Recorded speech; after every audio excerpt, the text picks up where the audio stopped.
What up, football fans all over the world? It's your boy, Mac the Giants fan, here with my guy, the super dope co-host, Adam Costas. Y'all know what time it is. It's time for that real deal NFC East round up. Punch that intro.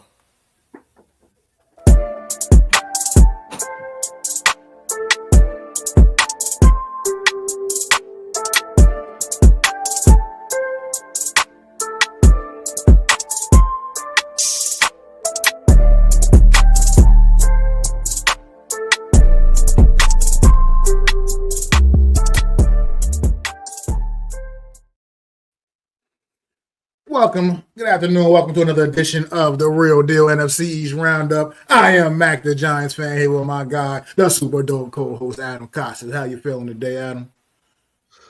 Great. Can't believe we're heading towards week 3 already. It seems like we get here and then the season just keeps zooming by. The season flies by. I feel like it absolutely flies by. But yeah, it's week 3 already, man, coming up, man. The first 2 weeks of the NFL have been interesting, to say the least. What is going on in the chat, too? No Mets, no Nets, no Jets, man. My guy always tapping in, man. Appreciate you, my brother. Yeah, the season, I feel like this is how the NFL season is every year. It just seems to fly by. Those few months, man, like it's going to be February before we know it. Watch the Super Bowl, man. Again, it's like this is how it always is. Can we get the Thanksgiving first before we had the Super Bowl? I mean, my goodness. But the way the season has gone, I feel like it's been so stressful the first 2 weeks. I'm like, damn, it feels like we've already had the season for so long. You know what I mean? Yeah, I mean, a lot of revelation stuff through 2 weeks, man. I mean, coming into this year, obviously the Eagles, I would put it everybody put at the top of the mountain. I would say after 2 weeks, though, I'd say Green Bay kind of was taking that spot through the first couple weeks of the season, at least. Eagles, not saying the Eagles haven't been, Eagles are still, they're still up there. They're still a top squad, obviously. But they look like they got a little bit, they come down a little peg, but they're still good. They're still very, very good. I'm not even discrediting them in any way. I'm not saying that. They're still very good. But I would put Green Bay up above them right now, at least for sure in the NFC. I would put Green Bay above them right now, currently through 2 weeks of the season. But that's just my opinion. You don't all have to have the same opinion. They're still the champions until somebody else makes them not the champions. You know what I mean? So we'll talk about them in a little bit, man. But let's get to Washington, man. Washington opened up the week on Thursday night. Went to Green Bay. Went to Green Bay, as a matter of fact. I wasn't even thinking about that. Yeah, that's what they played, as a matter of fact. Went to Green Bay. And Green Bay, man, like I said, has been very, very impressive through 2 weeks of the season. And they were definitely impressive on Thursday night against Washington Commanders, having their way with them for the majority of the game. Don't let that final score fool you. The Green Bay Packers dominated the Washington Commanders on Thursday Night Football. What was your thoughts, Adam? Well, I agree with you on the domination, and I can see why you're picking them as, at least performance-wise, the best team in football. What does that mean, folks? Yes, the Eagles are still number one, have to be knocked off. They're 2-0. Record-wise is the same. But if you're looking at who played better games over the last 2 weeks, Green Bay with the dismantling of the Lions and now the dismantling of the Washington Commanders. The Washington Commanders look like the Giants week 1. They couldn't get out of their way. There was pressure all over Jaden Daniels. Jaden Daniels looked lost out there. They had disguised the coverages. They really did a good job in fooling Jaden Daniels. Now, I don't know if it's because, he can't be Superman every game, right? Just not going to happen.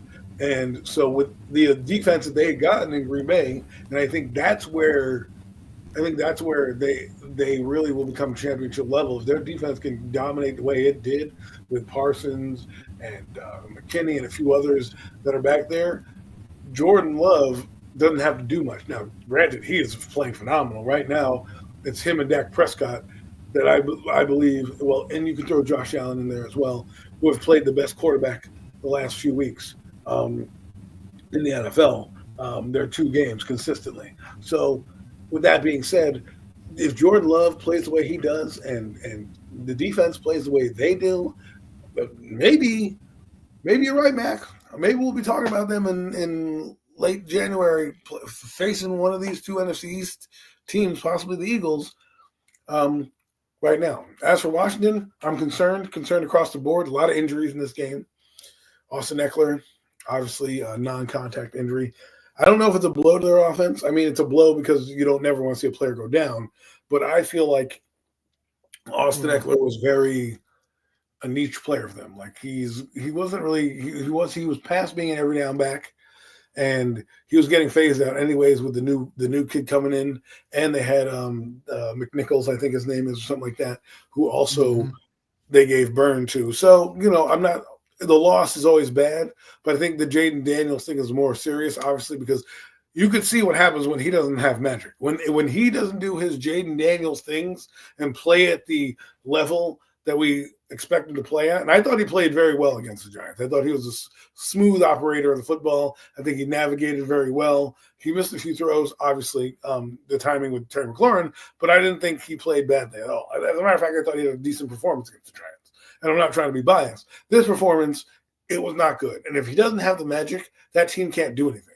You saw what happens when they give up a lead. They don't have the horses on defense to stop anybody when it becomes a shootout. And if Jaden Daniels is not playing above the X's and O's and the magic man that he was last year, they're an ordinary team. And they're going to have to figure this out quickly, because if we want to take this team legitimately serious, they've got to beat the next opponent. And we're not moving to that right now, but when we get there, they have to show us by, it's okay to lose to Green Bay, but you can't lose to anybody else that's lower. And the last thing I will say is, it is interesting to me, the trend that is happening. Every game last year that Washington had against a big team, they lost. A big team. The only game they won against a team that was more formidable than them was the Detroit Lions in the playoff game, right? Because they were better than Tampa Bay or whoever they played in round one. Oh yeah, they were favored in that game. They were expected to beat them. Right. And then they went to Detroit, right? And absolutely, beat that team and surprised everybody. And then, of course, they lost to the Eagles. But if you go back to the regular season, Mac, what was their issues? Their issues weren't against the low-life teams like the Giants. No. Their issues were against these bigger teams like the Ravens, like, Detroit, like Green Bay, like Minnesota. These teams that can match up well with them. While they were in shootouts and in these games, they never quite, got over the hump. So I'm hoping that trend doesn't continue. But the way it's going right now, it pretty much might be what their Achilles heel is, not being able to beat the elite teams in the NFC. I mean, it's starting to seem that way, because that's pretty much how it went all last season, and that's pretty much how it's going right now. It seemed to lost Adam for a minute. I'm sure he'll be right back. But let's go back up here to what no Mets, no Nets, no Jets said about the Commanders look bad against the lousy Giants team. I mean, I don't know if I'd go as far as saying they looked bad, but they definitely weren't great against. They honestly, I wouldn't say that was necessarily a great performance either. That was just, they were good enough to obviously beat a bad football team like the New York Giants. But as far as some of the things I'd take away from this game with Jaden Daniels, man, I think one of the things that where things started going wrong with him in this game is because I think he might have started pressing a little too much. I feel like maybe once he saw the way Green Bay was kind of moving and kind of realized what kind of game it was going to be, I think he might have maybe gotten to his own head a little bit, and that's something we haven't seen a lot from with him throughout his first year and throughout his early young career right now. And I think the moment, won't say the moment got too big, because he's already obviously played in some big games already throughout in his young career, obviously. But I just think he saw the way this game was going, and I felt like he might have tried to push the envelope a little too much, because I've never seen so many in one game, so many bad passes leave Jaden Daniels' hands. I mean, a lot of bad passes, a lot of errant passes. And he definitely has to get his timing down with Terry McLaurin. I think that has a lot to do with the fact that they didn't get any work in really throughout the offseason at all. So right now they're kind of just rebuilding that chemistry, and which they had last year. Once that gets clicking on all cylinders, things could really, I think, change a lot for this offense. It can become more dynamic. Sure, late in the game, Debo Samuel made a few plays, Zach Ertz made a few plays, but at late in the game, but that was at that point, it was already pretty much academic. That's why I said don't let the final score fool you. So I just I think this Washington Commander team, I want to really keep an eye on them because they need to prove to me, uh, like you said, Adam, that they can beat some of the cream of the crop in this league if they want to be considered amongst that group of teams, man. Like I said, I still believe in what Jaden Daniel brings to the table, and I don't know if we're going to see him this week against the Raiders. He hasn't practiced all week. It's not looking his day to day. It's not looking very promising that he's going to play, but you never know. It's the NFL, and maybe maybe this is kind of like a chess match right now, and they're just not really letting us know how significant or insignificant this injury is. I didn't know anything about the injury until after the game was over. Like after the game was over, because he obviously played the entire game. The Right. It Austin came out Eckler injury, yeah, the Austin Eckler injury. Only thing I think that impacts is the fact that the Commanders have a very young running back room, and Austin Eckler was that veteran presence.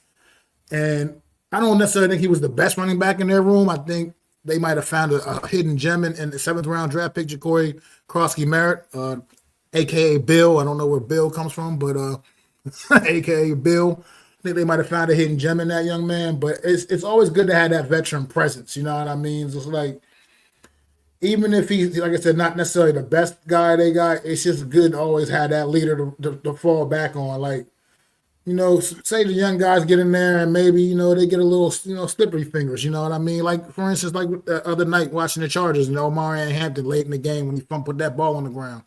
All of a sudden, he didn't get any more touches the rest of the night. Those tough touches that down the stretch when they knew they was going to be running the football, they just threw what you call it. They just handed the ball off to Najee Harris the rest of the way. I mean, and it's good to have like a veteran like Austin Eckler, even in moments like that, in case something like you need him in moments like that, and just what he brings to the table. I mean, he's not as dynamic as he once was back in his San Diego days or Los Angeles, whatever, Chargers days, but he's still solid. You know what I mean? He's still a solid piece and can contribute something to the offense, especially in the passing game. He's definitely still pretty dynamic coming out of the backfield in the passing game. So I think that is going to have somewhat of an impact. It's not going to be major, obviously. I don't think it's going to have the impact as if Jaden Daniels is going to be down for weeks. So let's hope. I think that's more significant, obviously, and to make sure they get him back out there. But that's where kind of having a serviceable backup comes into play, and I think they do have that in Marcus Mariota. They have a guy that's been a starter in this league and can go out there and probably if he needs to come out there and start for a couple of games or so, they should be okay with a guy like Marcus Mariota. As far as their defense is concerned, yes, they looked pretty damn dominant against the New York Giants week one. It looked exactly like what I thought it would be against the Green Bay Packers in week two. However, it was just not the same impact. They just, I just don't believe. I mean, they got a couple of guys on that defense. I like what Trey Amos brings to the table. Like that's a guy you was talking about all off season. He showed me a lot Thursday night. He truly did. I just don't know if they have enough on defense, man. And I think that's going to be what ends up really bringing them down this year. Well, I mean, I agree with you on that. I think what it is to me is their defense plays well when the magic of Jaden Daniels happens. Period. If he can be the guy who's running all over the field and throwing the ball, making the magic happen, they're going to go up, and then their defense can play right into what it needs to do, where it can run to the football, make a few plays here and there, stop the run, right? But if they're losing in terms of the defense not making stops and they face a high-powered offense where they can't get pass rush, it's going to be weaker. Like, for example, when they play the Bears, when they play the Giants, when they play teams like that and that caliber and that tier of offense and of just personnel, they're going to have their way because that personnel fits what they do. When they play a team like Green Bay, who has great running back, good offensive line, great offensive scheme, and a quarterback that's competent, they're going to have trouble. Okay, because this defense predicates themselves on a great offense being good. And the problem is that this is what happens in the NFL. It's hard to build a contender when you're trying to rebuild. The year prior to them getting Jaden Daniels, they were 4-12 or 4-13, whatever the number was. It's irrelevant. They were the second pick in the draft. And then they won their games, and now here they are playing a harder schedule, and you're going to find out that they're going to be competitive in games, but they're not going to be the 12-5 team because they're not built that way yet, right? Von Miller, while he's good, he's a little washed. He's not – I love Von Miller to death, but he's one of the Hall of Fame, but he is not the player that we think he is. And so the only guy there they have that's a cornerstone of their defense right now is Frank Louvu and hopefully Trey Amos. So this offseason, I expect them to spend big on the defensive side of the football. When we're talking about this, I mean, Mac was just mentioning, the Super Bowl. Here I am mentioning the offseason, but what I'm saying is like when the dust settles in the year and they possibly don't make the playoffs, they go back through the film and they're like, all right, well, our offense is solid. We have a decent offensive line, got decent skill players between Luke McCaffrey, Debo and Terry, and even Zach Ertz. We can now focus on rebuilding a defense that we bought Javon Kinlaw in. We have Deron Payne. Those are pretty good players. And then there's just a bunch of guys hodgepodged together, right? And I think they were looking at Preston Smith was the rumor I heard. I don't know if that's true or not. But they probably should have signed Darius Smith like the Eagles did. That probably would have been better. Or even Jadeveon Clowney like the Cowboys are doing, right? So they need help on that side of the football. It's going to be their Achilles heel when it gets close in these crunch time games. And, we'll see what happens as we go forward. Yeah, I want to say what up to Coach Ed, man. Thanks for popping in. Appreciate you, Coach Ed. Peace and blessings to you as well, man. All right. It's okay. But, look, no Mets, man. I don't know. He's splitting hairs on. I don't know what game he's watching week 1. I'm not talking about the Commanders as a whole necessarily look dominant. I'm talking about defensively, they dominated the New York Giants defensively. Their defense smothered the New York Giants. The New York Giants could not do a damn thing against their defense. So that's what I was talking about. Specifically, their defense dominated the Giants, and their defense looked complete opposite of that on the Packers. To be honest, I think they weren't bad on offense either. I don't think they were in sync, so it wasn't like the Giants. I was like, oh, yeah, look, the Giants got stops. It was because they dropped passes mostly. They had 3 sacks in the day. Like I said, we're not going to revisit history. But they looked a lot more – they looked like the 12-5 team that we saw against the Giants, and they looked like a team in rebuild mode against Green Bay. And we got to find out what they're going to be. As you mentioned, and as I mentioned, I think they can compete with the team like they play the Raiders next. I think they can compete with the Raiders. You know what I mean? That's the team they should be in their crosshairs to beat. However, when they go up against the Lions later on this year, because they play them again because we played the NFC Central this year, might not be the same outcome as it was in the playoffs. All right, we're just going to disagree on it then, man. No Mets. But when our defense holds the team to 6 points, that defense has had a pretty dominant day. That's as far as I'm concerned. It doesn't matter about anything else, but we'll disagree on that one. We'll agree to disagree. Well, if you want to hear what we had to say about that, they can go watch the episode from last week, because we discussed everyone hit the like button on both these channels, sub up and hit the notification and share on all social media platforms. Let's get their channels to continue to grow. I appreciate that, Coach Ed. Thanks a lot, man. Go do the same thing to Coach Ed, too. Go sub up to Coach Ed if you haven't already, man. Coach Ed's World of Sports, man. No one said they looked good. We said they were dominant against the Giants. But looking good is 2 different things. I said last week, again, this is why we told you to watch the show last week, but for a summary for you, we said they played a terrible game and still beat the Giants. They weren't hitting on all cylinders, but if you're talking about the defensive unit, they were dominant against the Giants, yes. If you want to talk about overall, the Commanders were a better team. The Giants weren't stopping them on every drive. It was a drop pass here, a drop pass there, overthrow. So, yeah, go rewatch the game. That's it. I mean, I can agree with that. They haven't looked great. I agree with that. Throughout the 2 weeks, they haven't necessarily looked great. I can agree with that. But don't underestimate the Raiders. David, man, what's going on? David on Facebook, coming in from Facebook as always. Appreciate you from Cedar Hill, Texas, man. Thanks for popping in, David. Thank you, David. Thank you for So the Giants held the Giants to 6 points. All right, okay, we're good. I'm not gonna keep talking about that game. We're going to move on from the Commanders right now. You want to get to the Eagles in Kansas City, Adam? Or you got any final thoughts on this Commanders and Packers game? The Packers were dominant. I mean, we'll have to ask no Mets, but I think the Packers defense was dominant. They're the one of the top teams in the league, and Washington's got a lot of work to do. We'll see what happens against this week. All right. Well, let's get to the Eagles in Kansas City in the 4:25 game on Sunday afternoon, man. KC and the Chiefs, man, played Kansas Eagles. Eagles got it done. It hasn't been pretty. Through 2 weeks, it hasn't been necessarily pretty for the Eagles, but they're still winning. They're still getting it done. And that's what championship teams do. They find ways to win, even when they're not getting necessarily. And the thing is crazy is we're watching them win games. They're sitting here at 2-0, and they clearly haven't played their best football. Clearly, they have not played their best football. And the fact that they're still coming out of this 2-0 is impressive, man. So I don't know what your thoughts on that matchup against Kansas City on Sunday.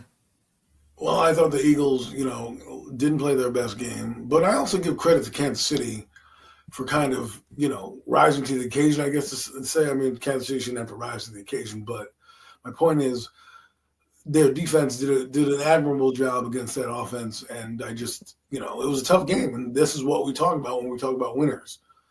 You have winning teams like the Eagles who can do the tush-push on 3rd and 1 that, are disciplined in certain areas of the game where other teams cannot stop them. And when they do that tush-push inside 2 minutes, right, bang, next thing you know, the game's over because they've run out the clock. So stat-wise, it was a physical game.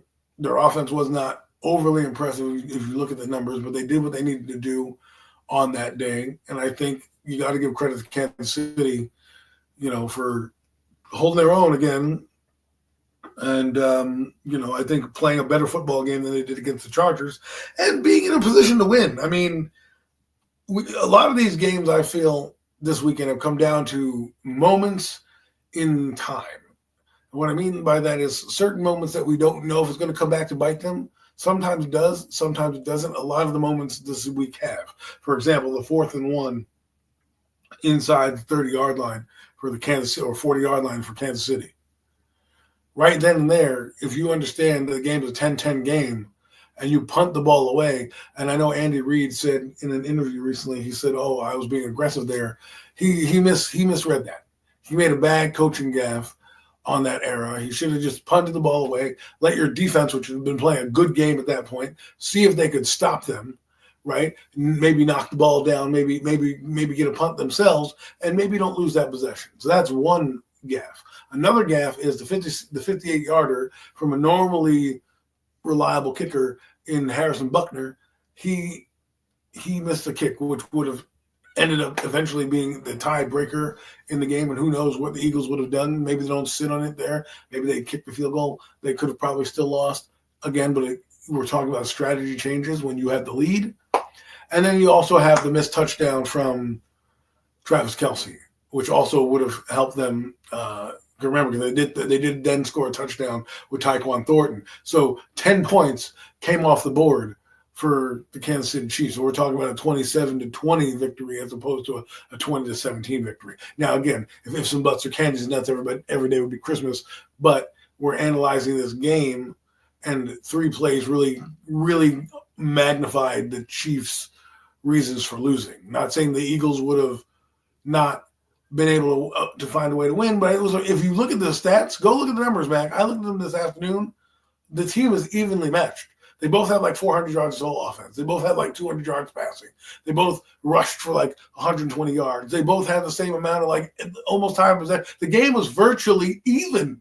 It's kind of crazy. So when you play a game like that, razor thin mistakes come into play, like razor thin errors that normally might not happen for the Chiefs. The Chiefs throw an interception. Normally they can overcome it because they're so dominant, or they're playing a team that will also turn the ball back over to them. Well, they played the Philadelphia Eagles and gave them a short field. That doesn't help in the grand scheme of things. So if they play, like if they continue to play and get better and start to, hit some of these passes down the field to Tyquan Thornton, Hollywood Brown and Kelsey catches, they'll be able to win games in a grinded out fashion while they get some of their guys back.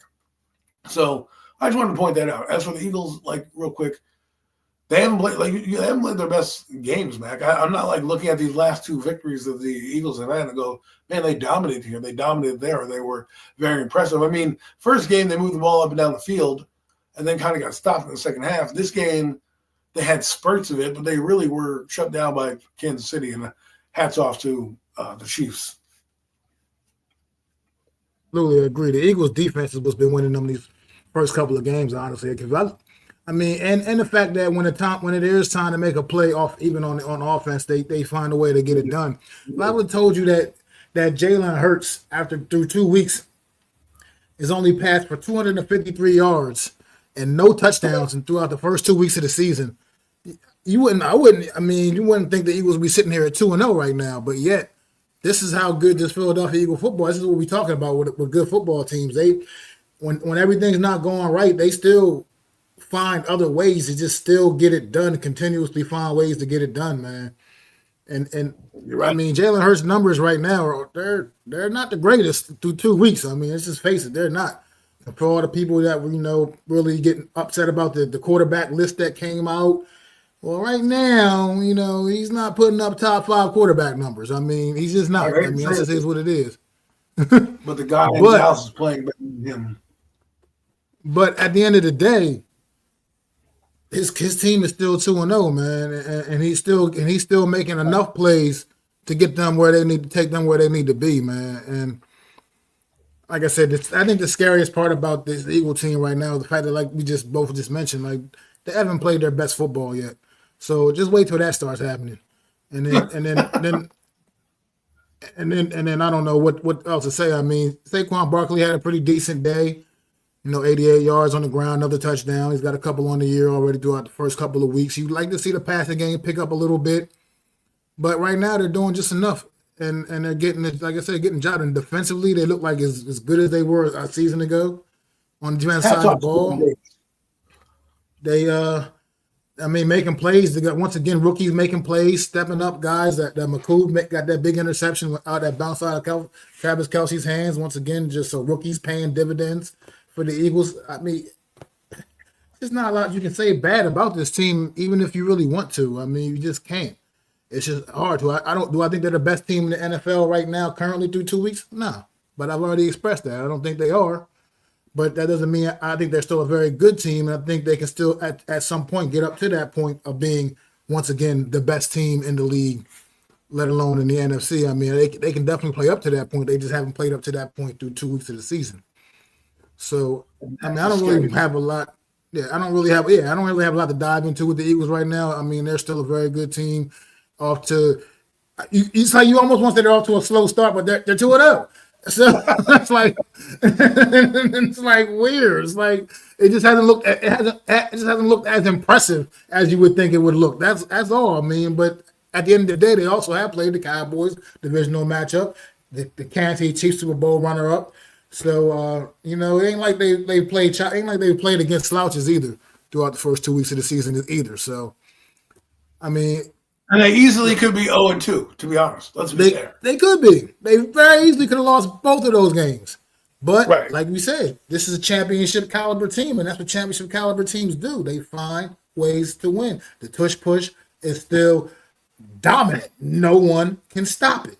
And his bookends just said it right there. A W is a W. There is no such thing as style points when it comes to that win-loss column. It's about the W or the L. And it don't matter how either one of them, it don't matter how either one of them get there. It's about the W or the L. Well, then we're going to find out. We're going to find out in the next segment how true that is. Exactly. I don't know if you got more you want to touch on in this game, or we can get to that, because that one that's going to be a talking point.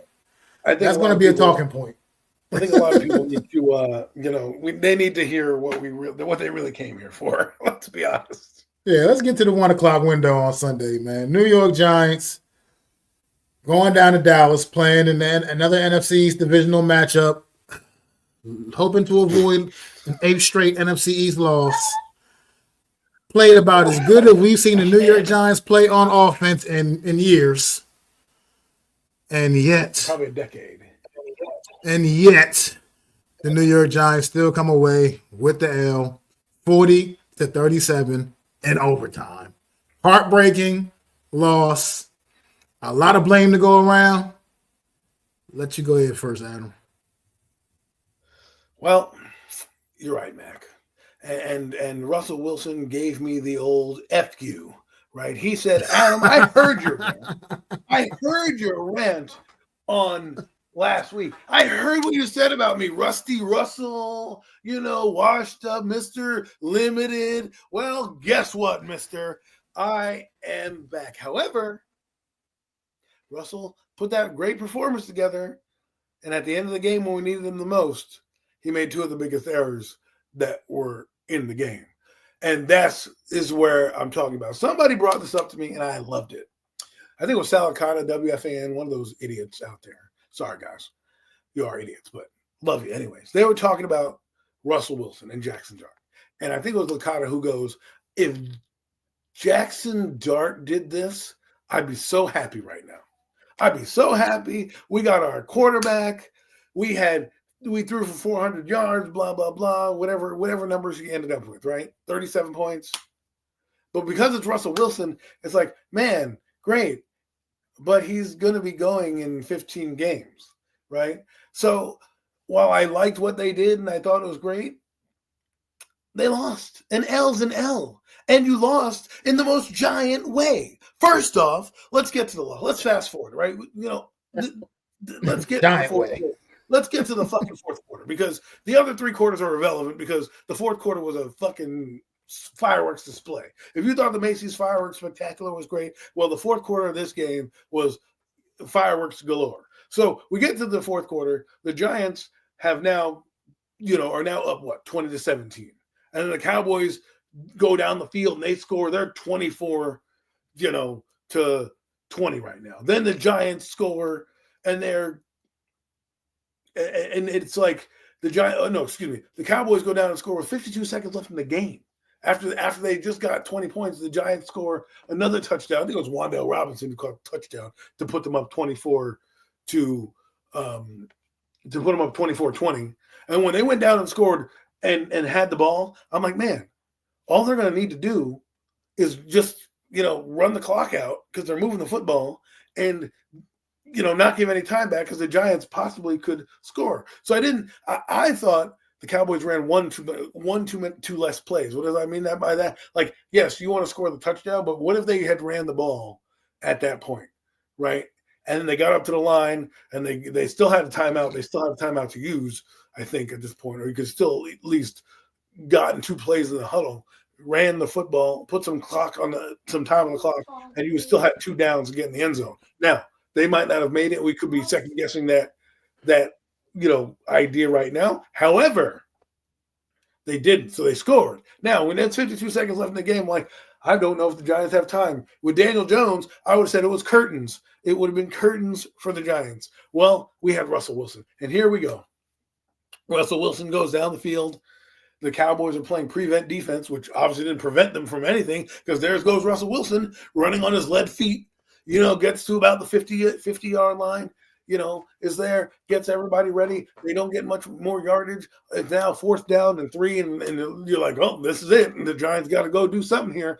There's about 30-something seconds left on the clock, and he's one downfield. Now, if you go watch the radio broadcast and hear it with the layover, Carl Banks called it out. He said they're probably going to try to go deep here. They've been doing it all game. Well, they go deep bomb to Neighbors. He catches the game.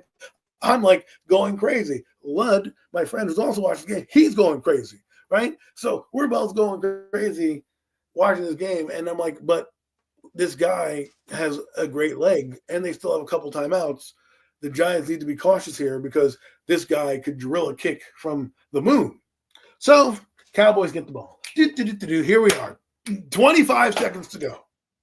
Cowboys start to throw a ball to Jake Ferguson. Mind you, they got the ball at the 35-yard line because they kicked the fucking touchback. All right? So they're like, oh, they got the ball. Boom. They go downfield. Jake Ferguson. Boom. Great play. Right? Then all of a sudden, they are stuck at like the 50-yard line. They get a couple penalties back and forth. And then it's like it's like what, 3rd down and what, 13? They get a measly 3 yards. And what was it? It wasn't a measly 3 yards. Basically, Javonte Williams fell over so they could get him basically centered up for the kick. If you watch him, Javonte Williams, while he got tackled, he knew what he was doing. It was kind of, once he got hit, kind of just fell to the ground and did what he did. They were going to take that field goal even if they didn't get it. They were going to say, fuck it, we've got the best kicker in the game. We're going to do it. That's the mindset of Brian Schottenheimer. He got nothing to lose, and he's got the best kicker in the game. The guy can kick from 70. Probably saw him kick from 70 in warm-ups. So he's like, you know what, Giants, go ahead. So here we are, 64 yards, and I'm like, yo, boom. They put a graphic up on the screen. 89% this guy is from like 59 yards plus. 89%. I'm like, holy shit.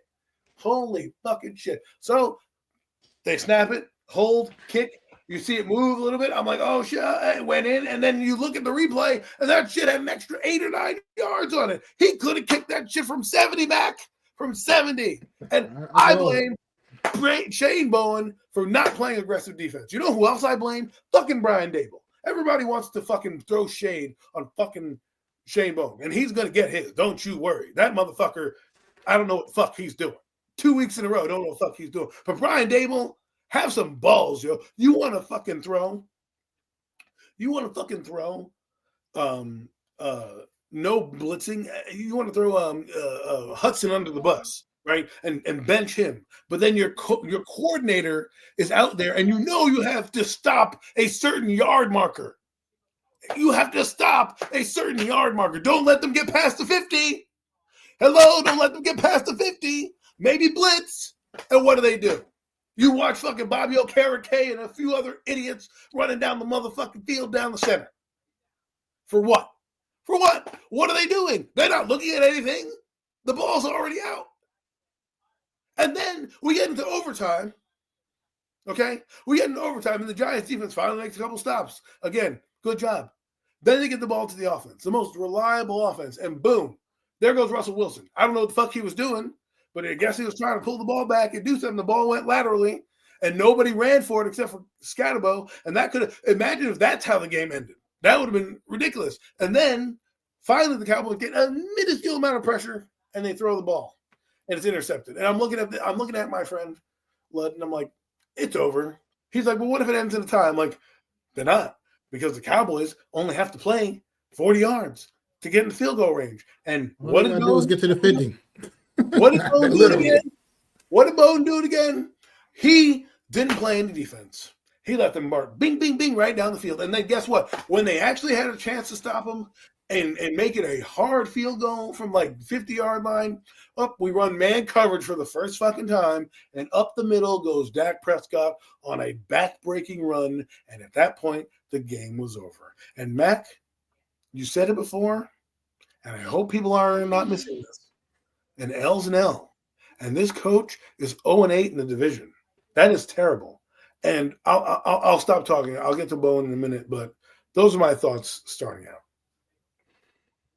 Yeah, it was frustrating. Frustrating to watch this because, like I said, the offense, we haven't seen New York Giant offense look this good. And up here on your comment, I am not blaming Russell Wilson, not one iota. Russell Wilson threw for 450 yards, 3 touchdown passes. I can't ask Russell Wilson to do anything more than that. I can't. Interception came at an inopportune time, but at the end of the day, that did not cost us this game. That's not what cost us this game. It happened at a bad time, but it still is not what cost us this game. I mean, I can't put that on him because at the end of the day, that interception essentially was almost like a punt in a way too, if you think about it. So, you can look at it from that perspective as well. So I'm not blaming Russ on this one. Russ was cooking all game long, man. At the moon balls, he had him going. I mean, dropping back. Hitting Wan'Dale Robinson for deep moon ball. I mean, we haven't seen that kind of play out of Wan'Dale Robinson ever his whole entire career. I've never seen him. I don't know. I've never seen Wan'Dale catching deep balls down the field like that ever that I can recall. I mean, not that I can recall at least. No. He had like 1 or 2, but nothing like this. Yeah, and so I mean, the fact that the New York Giants had two wide receivers over 100 yards on the day, like I said, a quarterback thrown for 450 yards. Look, this ain't on the offense at all. The offense did what they need to do. They scored 37 points. There wasn't no defensive scores here. They scored 37 damn points. Well, the run game needs to pick up. I agree. It does need to pick up, but I don't know what's going on with that. I mean, only ran 21 times. Scatterboo, 11 carries. Tyrone Tracy, only 5 carries. I don't understand that at all. They were using them exclusively as a kick returner. And I don't know if that had any impact on why they were using him less on the offense. I don't know. I don't like that. I want to see more of a share, carry share, whatever I'm trying to say with him and Scatterboo. I think they can bring a good dynamic together because they have such different running styles. And I would like to see them have that be more involved like that. And the offensive line actually played pretty solid after the first drive. I mean, look, James Hudson, me personally, I would have cut that fucking guy at halftime. We'd have went in the locker room. I'd have called him in the office. I'd have said, look, take your uniform off. We're done here. I don't even want you to find your way home. You got enough money. Find your own way home. We're done here. It's no way. I don't want that on my team. This guy got 4 penalties on the first drive.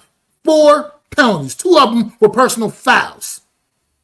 There's no excuse for that. And then you get a couple of false start penalties as well. And you're taking big plays off the board. I mean, one of those, Tyrone Tracy, what I was just talking about, 5 catches, 15 yards. Well, unfortunately, thanks to James Hudson, Tyrone Tracy had like a 24, 25-yard run that got wiped off the damn board because of James Hudson.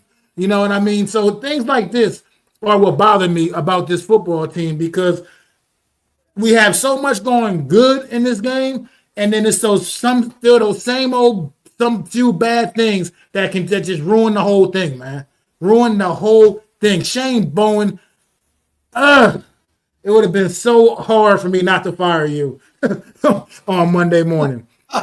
It would have been hard to not fire you because the kind of defense that you were playing in those situations made no sense, especially with a weapon like Aubrey, the kicker Aubrey Cowboys, who is right now currently the absolute best kicker in the NFL.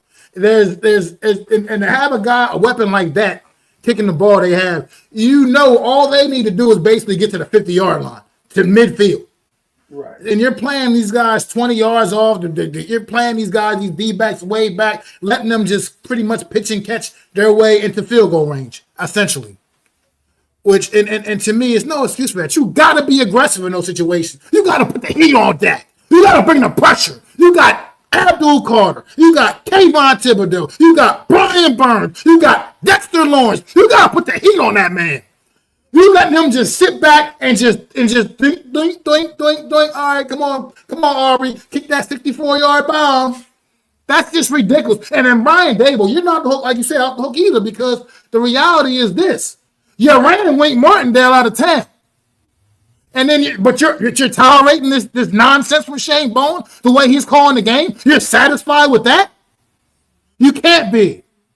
And as the head coach, at some point, you got to take the reins and say, look, man, you got to do something better. After the last drive in the fourth quarter, and when the Cowboys tied it up, to go into overtime, if you didn't have a conversation with Shane Bowen to be like, look, man, we're in the overtime now. We get that ball back. We get a stop or whatever. We get that ball back. You have to be more aggressive. I mean, when they get the ball back, you got to be more aggressive. You got to get after it. You got to put the heat on. I mean, it's just. I was watching a podcast last night on the Young Guns podcast, the Hub and Kid Blue, and they pulled up one play at one point, defensive snap, where the front line, across the front line, it was Chauncey Golston, Roy Robert Harrison. I don't even know who else. That Elijah Garcia guy.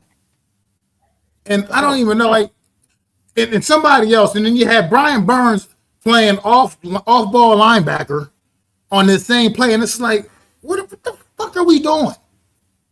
Like, why is there ever all of those guys on the field at one time? I get they rotate in here and there, but why are they all on the field at one time?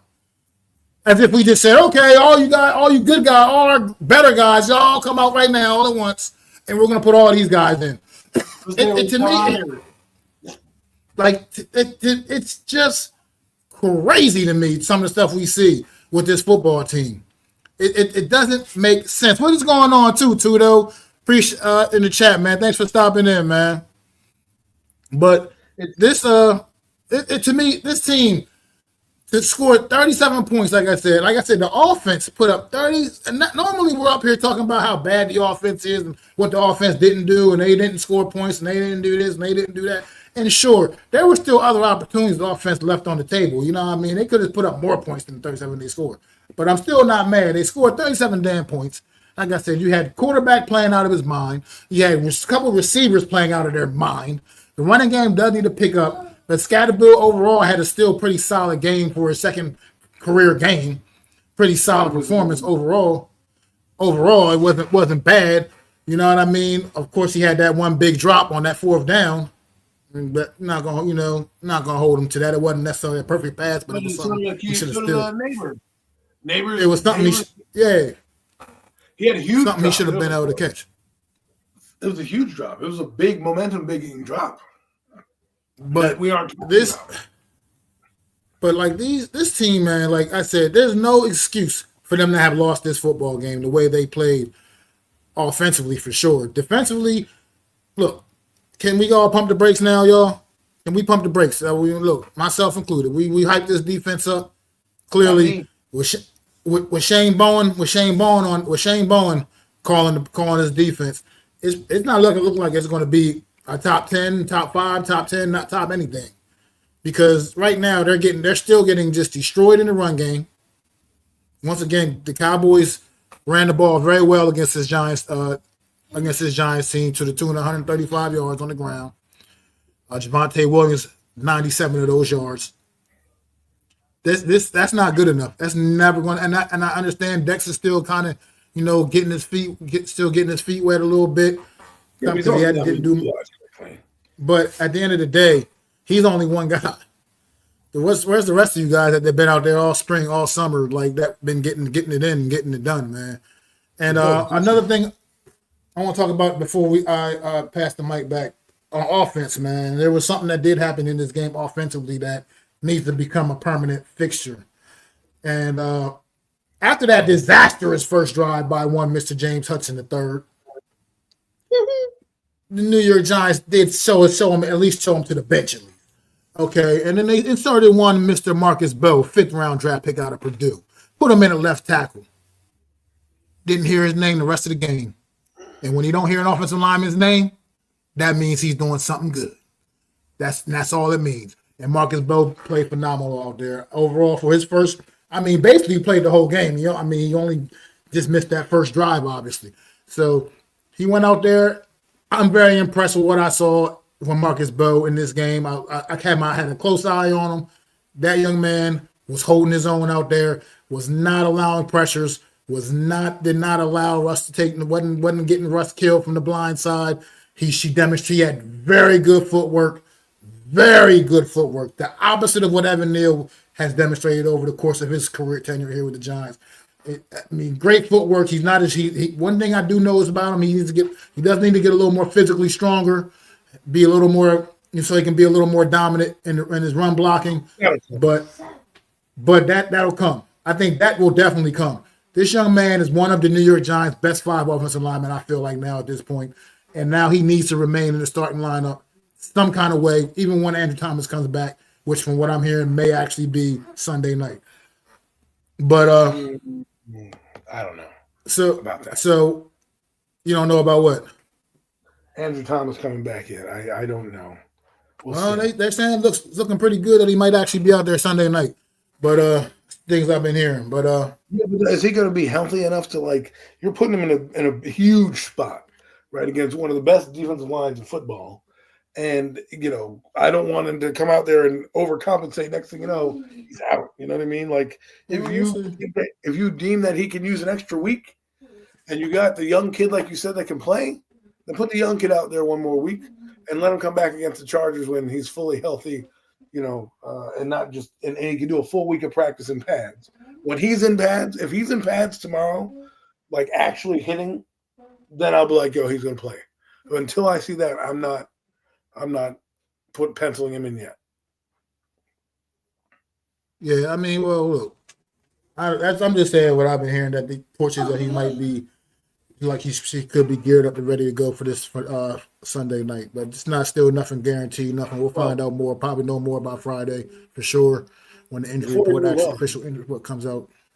You make a good point, and we'll see if Brian Dable has the balls. But if Membo is one of your top 5, and we go back and let's say our interior, which hasn't been great, and is going to play a very good interior D tackle in Chris Jones and a couple other defensive players in there, if they can't get push, you might have to shuffle this line and say, you know what? I'm going to put Illuminor here. I'm going to put Membo here. I'm going to put Thomas here and just go and make your best 5. You know what I'm saying? And I hate to do that, but I'd rather do that than do what they're doing with Evan Neal, who, by the way, like, I don't know what you're doing with that guy. Get rid of him. Get rid of him. Get rid of Hyatt. If you're not going to play these guys, get rid of them. Okay? There's no point in having a first-round pick sit on the bench. You're telling me down the goal line he can't be used, can't utilize that guy? Put him in a fullback role, right? Make him a fucking fullback in the goal line. Say, here, I was definitely going to get to that next, for sure. Yeah, these two guys, Evan Neal, Jalen Hyatt, 2 weeks in the season, neither one of them have taken a snap. Jalen Hyatt has gotten a uniform and had to take. He's in uniform and just sitting on the sideline wasting away. And Evan Neal, he's not even getting a uniform. He's been a healthy scratch 2 weeks in a row. A healthy scratch. Now, granted, the O-line played a lot better this week. Played a lot better this week, but at the same time, I just don't get it. Evan Neal is not great, but you kept him on the roster for a reason, right? So why is he a healthy scratch? Why is he not getting a uniform? Like you said, in goal line packages, he could be an extra lineman. Because I tell you what, Evan Neal is not a great pass blocker at all. He's terrible, as a matter of fact, at that. He's terrible. But he's a big, strong motherfucker that can move people out the way in the run game. He's been a pretty solid run blocker throughout his career. He's done that pretty well. And in certain packages on the goal line situations like that, he could be of use in those situations. Why is he a healthy scratch? It doesn't make sense. If you're not going to use him, you should have traded him and got something for him or something or another. It doesn't make sense. And the same with Jalen Hyatt. If you're not going to use him, why are they taking up roster spots? Why are they taking up roster spots if you're not going to use them? It makes no sense. Especially considering what you did invest in them. I mean, it's just, I don't necessarily disagree with you down here, Lou Vid. I don't disagree with you. I feel like I can care about either one of them being here. But the fact of the matter is they are here. And if they're here, you might as well use them. I mean, the way Russell was throwing them moon balls on Sunday, shit. You think Hyatt can't run behind the defense? That's what he does best. The hell. Russ had it going on with the deep balls on Sunday. Probably would have been a good time to insert Hyatt in there for a play or two. And say, hey, go for it. Russ got the deep ball going today. He's cooking. You know what I mean? I just things that you can do. And I feel like this team just fails in so many categories. Like Bookend said a while back up here in the comments, you just find ways to lose constantly find ways to lose. This team,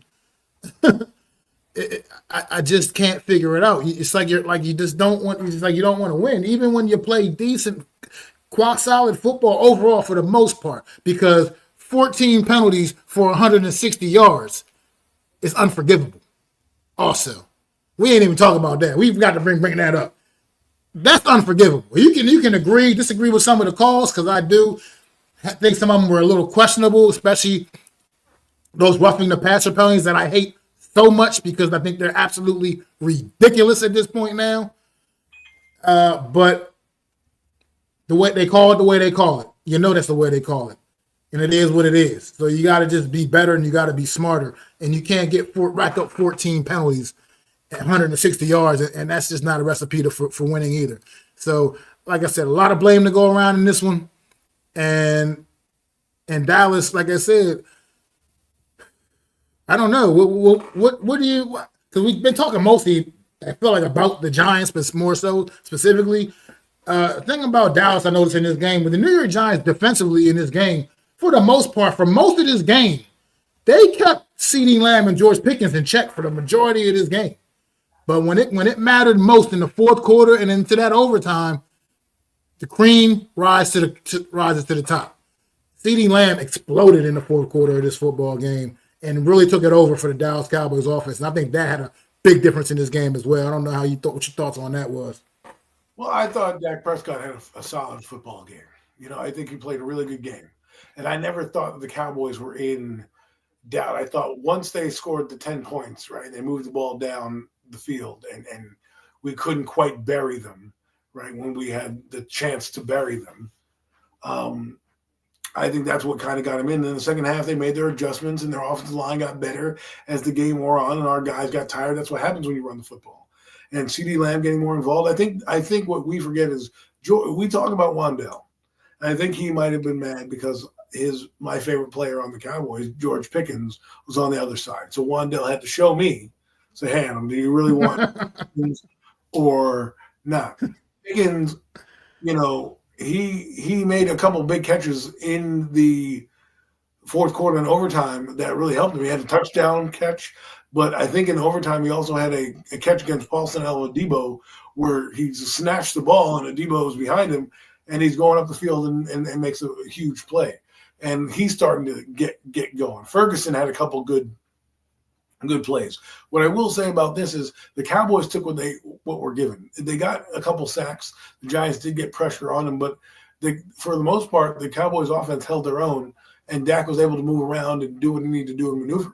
I don't ever feel like Dak did get hit, of course, against a couple big sacks with the Garcia sack, which could have been a big play, but Dak probably held the ball a little too long. Even the announcer admitted it. And then there was another one where he kind of did the same thing where he just kind of stood there and hoped guys were breaking out. But I thought for the most part their offense was solid. They came to life. I didn't think they were going to score 40 points, but look at them. They scored 40. And I think they're one of the hardest offenses to defend because they don't have to play the whole field. When you have a kicker that can kick from the 50, all you have to do is if you get turnovers and touchdowns and you score, when the game gets close, it starts to favor the Cowboys. If they can make stops, right? That's the big key, if they make stops.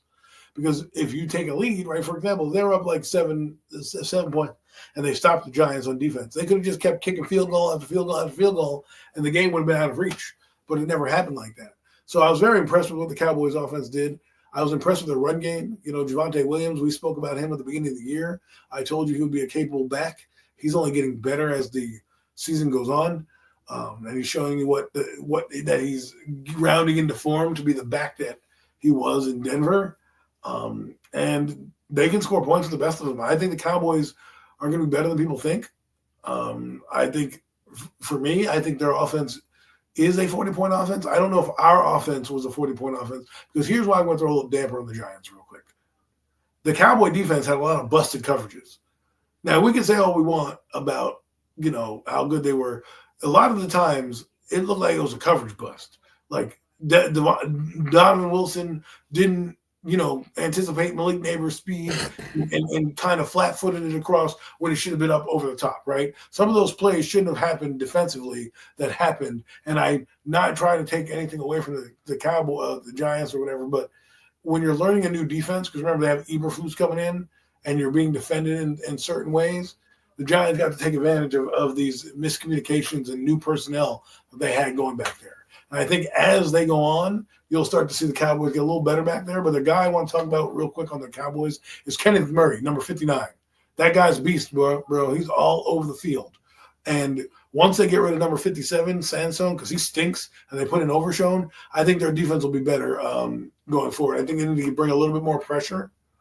They didn't do that against the Giants. I think they didn't. They tried not to do that because the Giants were going to hit them over the top. But we'll see. We'll see what happens this week. I think they have a good matchup to go 2-1. Absolutely. I mean, we'll see what happens. But this was a tough one, man. I mean, I lost my damn voice watching this game. I don't know if anybody was tuned into my aftermath after the game. I lost my damn voice. My voice was a mess. I was screaming. Like I said, this games like this are the reason why I don't call games live, because I just can't control myself. And when certain things happen, I can't. I mean, it just is what it is. I lose control. I've been kicked out of establishments while watching New York Giant games. Like, so that's how real it gets with me. I've been literally been escorted to the door in bars and shit while watching New York Giant games, because I can tend to lose a little control sometimes. Can't help it. I'm just that passionate about this football team. And this is a tough one, man. Like I said, but Brian Dable, man, I think right now it's on. I put most of it on you as the head coach, man. It has to be. You got to do better, man. You got to clean this up, man. A lot of the issues on Sunday were issues from schematics and coaching and just discipline, and that falls on the head coach. Ultimately, that's who it falls on. I'm not satisfied with Shane Bowen by no means, no way, shape, or form, man. That dude's got to go as far as I'm concerned. He's just not an aggressive enough play caller, and if you're not going to use the weapons you have too many good weapons on this defense to not utilize them better than what you're doing. I mean, Brian Burns is off to a great start, though. I will say that. It's 4 sacks on the year already, the first 2 weeks. So I mean, that's impressive. That's a bright spot. Kayvon Thibodeau had a pretty solid game on Sunday as well. We're still, Abdul Carter is still coming along. He's getting good pressure. He still hasn't quite got home to the quarterback quite yet, but he's kind of still causing sacks to have it. Because I know that one of the ones that I think the one Kayvon got, I believe Abdul Carter was a big reason for that. For Kayvon Thibodeau getting that sack. So, I mean, Abdul Carter has been very disruptive. People have been trying to say, oh, he's not looking like a 3rd overall pick. He's out your mind. Hey, he's only played 2 games in his career, okay? And he's been disruptive. So just calm down. He's gonna get there, folks. He is gonna get there. But I don't have anything else on this one, man. If you want to get ready to preview these games next week, we got 4 of them to look at, man. Sure. All right, let's go back to Washington, man. Washington hosting the Las Vegas Raiders, and on Sunday. How you see this one playing out, possibly without Jaden Daniels? Well, if the Commanders can't beat the Raiders, who are they are a great football team. They're a team that the Commanders should be better than, right? There's that word, should be better than. With Jaden Daniels not being out there, this is where we talk about backup quarterbacks. I believe that they're going to beat the Raiders. I think they're going to hold it close to the vest with Jaden Daniels' status for gamesmanship, obviously to do that so the Raiders can prepare for him. But I think this game, Mariota can execute the offense, mind you, and I think that he'll be enough to do it. Now, their personnel is not overly crazy, right? So they'll be able to get some pressure on Geno and force him into some mistakes. Geno will give you the ball. That is for sure. He will give you the football. 3 interceptions last week. We'll see what happens, but I just think the Commanders are going to right the ship. You have 10 days to get it right. If you can't figure out a game plan to beat this team that is coming off a drubbing against the Chargers on Monday Night Football, and you had all this time to prepare, then shame on you. And I think the Commanders will come out with a little bit more fire, a little bit more passion, and be able to bottle up the Raiders a little bit better, because I believe they match up a little bit better than they did against Green Bay. Yeah, it's tough, man. I mean, Jaden Daniels is a huge loss, but like we were talking earlier, Marcus Mariota is a more than capable backup quarterback, a guy with a lot of starting experience in this league. And the Raiders, like you said, they're not terrible. I wouldn't call them necessarily terrible, but they're not great. They're not very good. They're not good. They're not a good team. They're definitely not a good team. They got Geno Smith. Geno Smith's not playing bad football. He's one of the more accurate passes in the league and all that and whatnot. And this Washington defense proved to not be very good on Thursday night against the Packers. I think they do have there is a possibility Geno could possibly pick this defense apart a bit. Brock Bowers is obviously a very dangerous weapon on that offense, but I don't know. Commanders are at home, and I don't know. I like to think Marcus Mariota is good enough to get them a victory over the Raiders. I think he's good enough to get them a victory over the Raiders. Khalil Mack, no, I thought he played for the Chargers. Yeah, Khalil Mack plays for the Chargers, Kev. I'm pretty sure. He does. But Yes. yeah, he's probably gonna be out. He got hurt. He got messed his elbow up or something the other night. But on Monday night. But yeah, I think even with Marcus Mariota at the helm, I think there's still enough good pieces on his Washington offense. And he has that dynamic. He has that. He can also, Marcus Mariota can run too. He's got them legs on him too, man. So he definitely can beat you with his legs as well. So I think that'll be good enough to still find a way to get the job done against the Raiders on Sunday. I feel like even with or without Jaden Daniels, they can get the job done. I think it'll be a pretty close game because I think Geno Smith can really probably do some damage to this defense, honestly, if he can get into a rhythm. And then Ashton Genty as well. I think they need to get him some more opportunities and utilize him a little bit better than they have the first couple weeks of this season. But I do believe that nonetheless, I think ultimately the Commanders can find a way to get the job done here and get the W and get out of this one, lead this one 2-1 in week 3, man. Yeah, he did. He absolutely played for the Raiders here. That's where he started off with the Raiders, and then he got traded away from the Raiders. But Khalil Mack, talking about Khalil Mack. He's very injured now. Yeah, but thanks for stopping in, though. I appreciate you coming in, though, Kev, man. I appreciate that, and I like your boys this week, man. I do like your boys. I think they're gonna get the job done at home against average Raiders team. Yeah, any other thoughts on this matchup, Adam? Basically, like I said, if your backup quarterback can't win you a game, then he's not worth being your backup quarterback.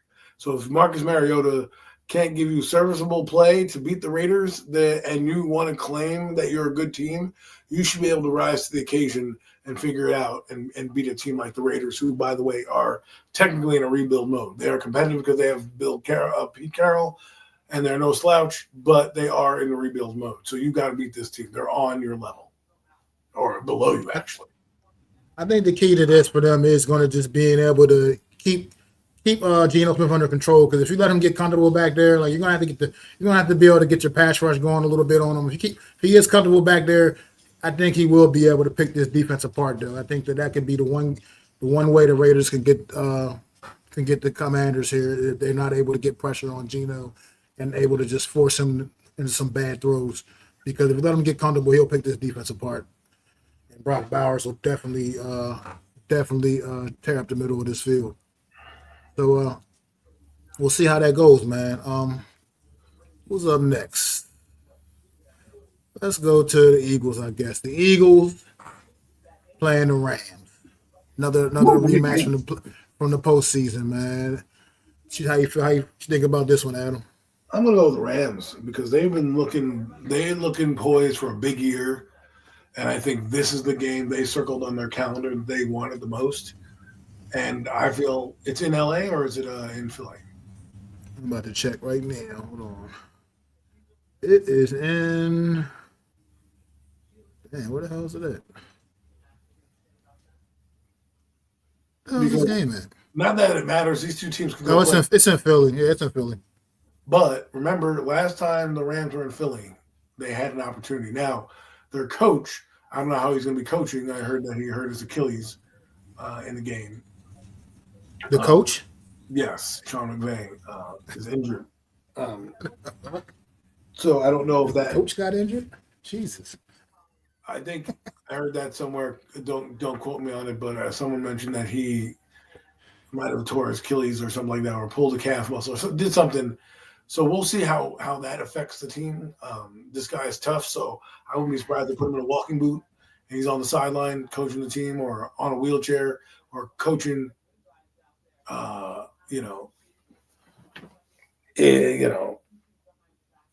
See, he got rolled up on, so he's injured. Oh shit. So maybe who knows how bad the injury is. But he was limping off the field, they said. So we'll see what happens. That could be a factor, in the game if he's not there to help coach it. But if he's on the sideline, I think this is the test they've been waiting for. They got eliminated by this team last January. So they've been waiting 9 months for this moment. And I think it's going to be a great game. And I think the Eagles suffer their first loss this week. Ooh, calling for the upset. I think this is the game where we get good Eagles and we get the Eagles start to break out a little bit, man. I mean, I honestly, between both of these two teams, I mean, neither one of them have played their best football. Honestly, I mean, they're both 2-0, obviously, but neither team has stepped up and played what we think was the best football that they could play. I think this is the week we get that from the Eagles. I mean, like I said, Jalen Hurts so far in the season, no touchdown passes as of yet through 2 games. He hasn't even passed for 300 yards combined in the 2 games. I just think this could be the game in which the Eagles finally offense comes a little more alive, and we get AJ Brown a little more involved, and we see a little more of Devontae Smith and Dallas Goedert and those guys, and get a big performance from Saquon Barkley. I just feel like they haven't yet, and I think this is the week where it may just happen. I think the Rams have been slightly underwhelming, even though, like I said, they're 2-0. They almost caught it up to the Titans on Sunday, even though they did pull away late in the game. The game was close throughout the whole majority of that football game against a lowly Tennessee Titans team. So I just think this is the week for the Eagles, man, to be honest, where they're gonna kind of come out and make that emphatic statement. They've probably been hearing everybody pumping up the Green Bay Packers, pumping up the Packers, talking about how good the Packers are, and the Packers may be the favorites in the NFC now, and this, that, and the other. And Eagles, they might act like they don't listen to that stuff or hear those things or, read those articles, but they do. They do. Because they're regular people just like us. They go home and turn their TV on, and they see ESPN or see whatever, and they see all that same shit we see, whether they like to admit it or not. They try to act like they ignore it or don't pay attention to it, but they see it. They hear it. They know what's out there in the universe right now, and I think they go out there and want to make a statement. And I think the Eagles go out there and they take it to the Rams today, and it won't be nearly as competitive as what we got in January. That's just my opinion. I think the Eagles come alive this week and give the Rams their first loss. You got any more thoughts on this one, or you want to go to the Dallas? Don't sleep on that Rams defense, my friend. That's all I have to say. Not. I don't know. You saw who I picked for my defensive player of the year. It ain't looking very promising so far, but hey, still early in the year. So yeah, listen, not everybody plays like that to start out. But I'm just saying, their defense, Sean McVay, this is the game that if any game that you want to bet, you might want to put some shekels down the Rams. This would be the game. I mean, it could. From one standpoint, I feel where you're coming from, because that game back in the postseason back in January, those kind of losses, man, stick with you. They do stick with you, and you remember, and you kind of remember those, and you wait for the opportunity to get to see this team again, and this is their opportunity. But I don't know. I think this is still. I just feel like at home, this is the week the Eagles break out again a little bit and make a statement. Come out here and make a statement. You get Jalen Hurts maybe back trying to throw the ball over the yard again and make some plays with his arm a little bit more, a few more plays with his arm, and prove to everybody why he's supposed to be, should be considered one of the elite quarterbacks in this league. But Dallas in the 4:00 window on Sunday headed to Chicago to take on the Bears. I'm not gonna hold you. I thought the Bears were going to kind of, be better than what we've seen through 2 weeks. But after what I saw Sunday, I'm just not sure what this team is going to be now, man. I don't care who you're playing against. When you get beat down like that, it's never a good look. I don't know what's your thoughts on this game, Dallas and Chicago. It's in Chicago at Soldier Field, man. I think the Chicago Bears are fucked. I just think that they haven't played. They had a game against Minnesota where they had a meltdown, and they lost a game they probably should have won. And then last week they did not play well at all. And I just think the Cowboys can score points. And I don't know how good the Chicago offense is. Their defense is going to be solid. But it's Caleb Williams playing against Eberflus, who definitely is going to probably want to put a little stink on it for what they did to him in Chicago. So with that being said, it's not like they're going to know the ins and outs of the offense. However, they will know the strengths and weaknesses of the players. Caleb Williams, he was there. He knows all about Caleb Williams. He knows all about some of the players in the offense. Ben Johnson, he's coached against Ben Johnson's kind of offense. It's not going to be unfamiliar territory for Eberflus this Sunday. And I think you're going to see more poor play out of Caleb Williams because he doesn't know how to play traditional quarterback because he wasn't taught to play traditional quarterback. He was taught to be the backyard quarterback that he is, and that doesn't work in the NFL. And they don't have a great – DeAndre Swift is good, but, you can see where the inconsistencies lie. The inconsistencies lie with the young quarterback trying to grasp this new offense and doing things out of character. And I'm not saying that the Cowboys' defense is going to be great. They just signed Jadeveon Clowney. So if he does get some burn, I think that he'll be able to cause a little havoc. And I just think the Cowboys – will find a way. Dak Prescott, whether you like him or not, has played 2 phenomenal football games that I've seen at the quarterback position. He is the reason why the Cowboys are in any of these games. Without Dak Prescott, the Cowboys are worse than the Giants, I feel. But Dak Prescott is playing at that level. I think it's going to continue this Sunday. And I think the Cowboys are going to want to put up a statement and say, hey, listen, last week was a fluke. Teams like this, we want to be able to beat. And I think they're going to ride that momentum on that huge win. Remember, we talked about a huge loss on one end. Well, I think they're going to ride the momentum to a huge win on Sunday. Yeah, I mean, I agree. I don't right now. I just based off of what I've seen from Chicago Bears, I just don't see it. I don't even at home. I don't see them beating the Cowboys. I think the Cowboys are just going to have too much firepower offensively. Clearly, the Bears defense ain't that good. I mean, I know Detroit is a great offense. Don't get it. I know they have a phenomenal offense in Detroit, but 50 points, you can't be going around giving up 50 points. I'm sorry. That doesn't matter how good another team's offense is that you're playing against. At this level in the NFL, giving up 50 points, you're not a good defense. I'm sorry. It's just not it. And I just think this Bears team, man, is disappointing me because I thought they were going to be one of those surprise teams this year. I believe that a couple weeks ago on the Premium Takes podcast. I had the Bears as a wild card team. Yes, I did. I do not believe that statement now. I believe that was a very errant pick. And I think the Bears are going to drop to 0-3 here, man. And I put a lot of it on, like you said. I think Caleb Williams just ain't the guy, man.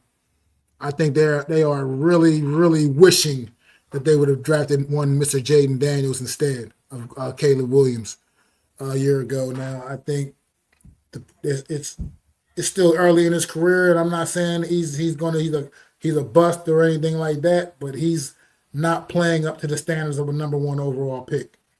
And the fact that light bulb still hasn't appeared to come on, I'm just not sure. I'm just not so sure how I feel about it. And I know that I just feel like Dallas Cowboys have shown an ability to run the football better than we expected. But Javonte Williams is off to an excellent start to this season.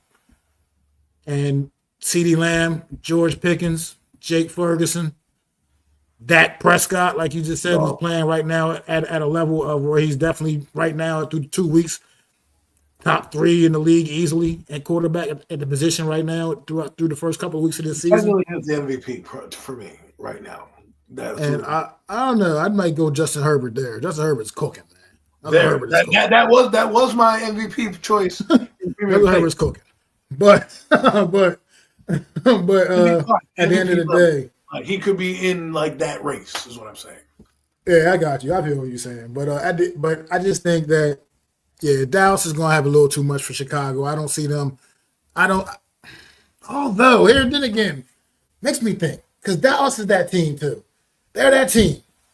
They come off this big emotional win against the Giants last Sunday. on Sunday, and then they'll go out there. They have those they do that a couple of times every year, and they'll go out there and lay an egg. But it is a different team. McCarthy was that kind of coach, though. That's true. That is also true as well. So I'm sticking with my pick, Dallas Cowboys. I just don't think I'm just not feeling what Chicago's putting out there right now at all.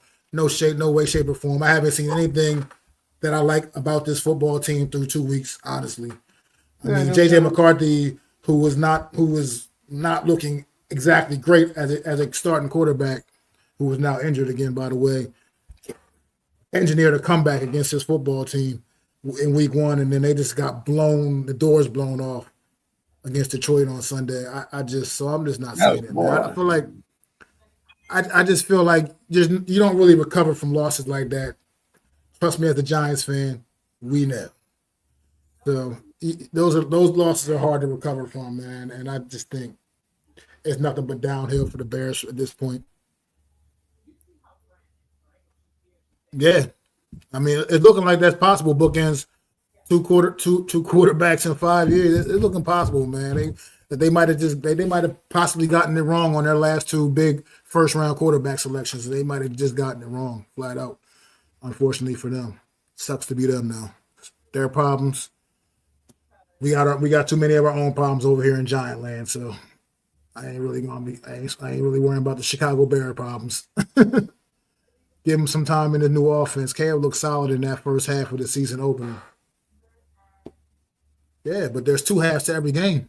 And for the last 6 quarters, he ain't looked so solid.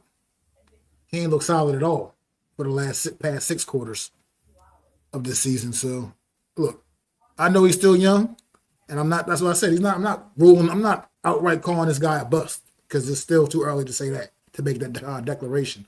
I'm just saying, the number 1 overall pick, the guy that picked right behind you is just absolutely, I mean, he's off to a slower start this year, but at the same time, he's still playing good football overall.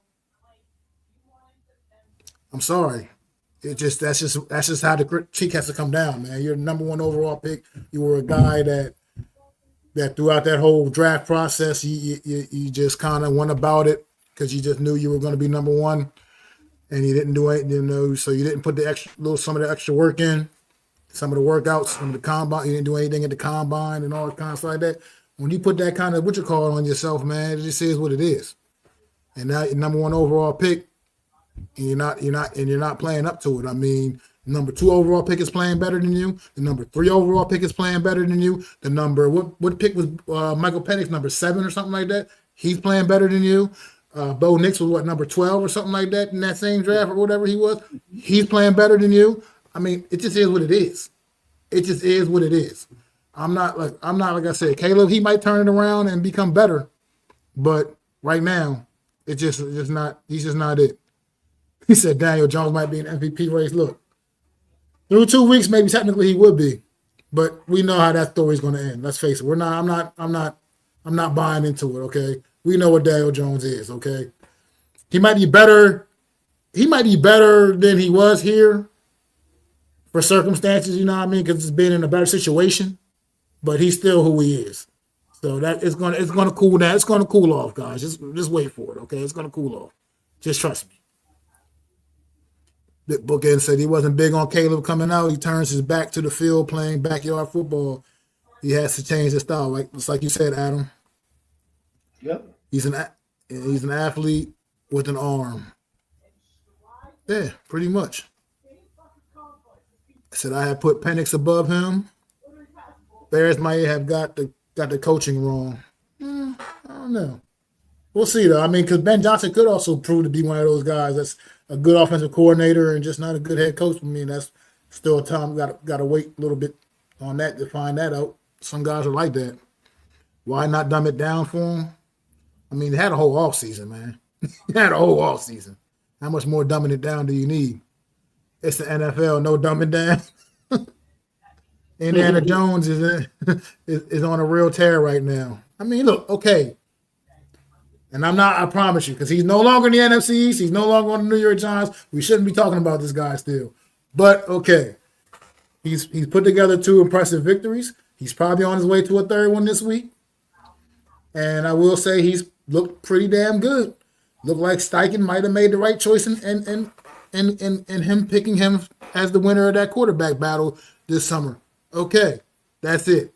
Good job, Indiana Jones, because that's his new nickname. The day he dies in New York, now he's Indiana Jones. Okay, that's this guy's nickname. How does a guy like Daniel Jones keep getting all these nicknames? I don't understand. He's not even good, and he gets all okay. Maybe I'll say he's looking better right now. I'm still not willing to just be like he's good. Okay, I'm not giving him that yet. Okay, that's not true. So the best coaches dumb it down. I know where you're coming from a little bit with that, no Mets, but at the same time, it was one thing if he was still his first year, but he had a full season as a starter a year ago. And granted, it's under a different coach and under coaching staff, different, all that good stuff, different offense. But at the end of the day, man, number one overall pick, you got to get out there and you got to play like a number one overall pick.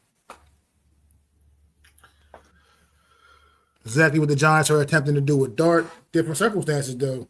Once again, it's a different circumstance. DJ, I'm not really worried about DJ, man. Like, who cares? DJ is Adam's favorite. Oh, Lud. Oh, Lud.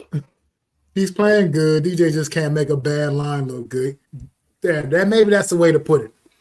Maybe that is the way to put it. Because when, he had all the times when he would have competent offensive line play with us is when he tended to play better, obviously. So, well, I'll say it's the Kevin O'Connell effect because the Minnesota, Sam Darnold came in from 49ers, kind of clean up his mechanics, goes to Kevin O'Connell and has a breakout season, gets paid by, Seattle. Daniel Jones, 1 year or a few weeks or a few months towards the end of the year for the Vikings last year. It is now translating over with another guy in Shane Steichen, who also knows quarterback. So maybe getting away from the spotlight of New York. Some guys can't handle that shit. Maybe that helps them out.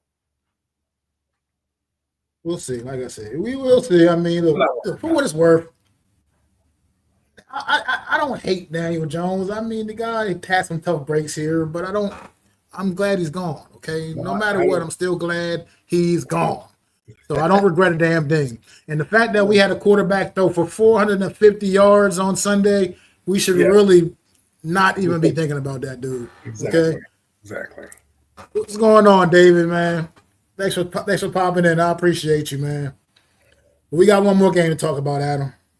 Oh boy. You know what game that is? Sunday Night Football, where the Giants always play their best in prime time. I'm fucking joking, people. I am definitely joking with that one. So what you got, man, Adam? How you see this one going, man? It's tough for me to see them beating the Chiefs. I want to believe because people are trying to tell me and convince me that they're like no Mets has the Giants winning this.